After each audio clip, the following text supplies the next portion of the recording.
කෝ දීවරයට ලබා දෙනවා කියපු ඉන්ධන සහනාධාරය. මට හොඳට මතකයි අපේ මම හිතන්නේ නියෝජ්‍ය ඇමතිතුමා ලොකු හඬක් නැගුවා දීවර ප්‍රජාවට ලබා දෙන ඉන්ධන සහනාධාරය වෙනුවෙන්.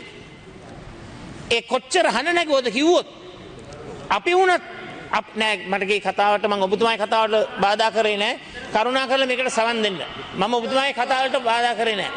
මම පැහැදිලිව කියන්න කැමතියි. පැහැදිලිවම කියන්න කැමතියි. ඇත්ත වශයෙන්ම ඒ උද්ඝෝෂණය කරපු ආකාරය අපි ඇස් දෙකෙන් දැක්කා. ඇස් දෙකෙන් දැක්කා. ගංගා මුහුදු වල බෝට්ටු වලින් ගිහිල්ලා උද්ඝෝෂණය කරේ. බෝට්ටු උඩ ඉඳගෙන උද්ඝෝෂණය කරේ. මම මේ ඔබතුමාට අපහාසයක් කරනව නෙවෙයි. ඔබතුමා බොහොම දක්ෂ උද්ඝෝෂණ ව්‍යාපාරයක් ක්‍රියාත්මක කරා.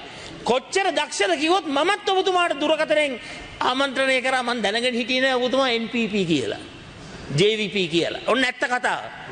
මමත් ඒ තරම්ම ආකර්ෂණ ලක් වුණා ඔබතුමාගේ උද්ඝෝෂණයට. නමුත් ඒ මොකද මං හිතුවා ඔබතුමා සුදුසුයි කියලා අපිත් එක්ක අහුවෙන්න. ඇත්තමයි.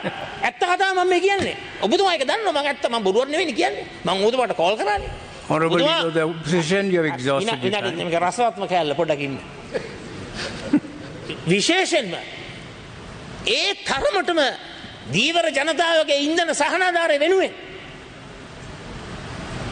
මහා සයුරේ බෝට්ටු වල ගිහිල්ලා පන්දනුත් අල්ලගෙන උද්ඝෝෂණය කරා. ඉන්ධන මිල අඩු කරන්නයි කියලා. ඉතින් මම අහන්න කැමතියි.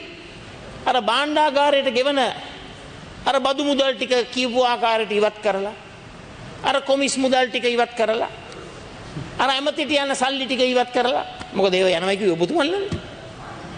නාස්තිය ඉවත් කරලා ඇයි දීවර ප්‍රජාවට මේ ඉන්ධන සහනාධාරය ලබා දෙන්න බැරි?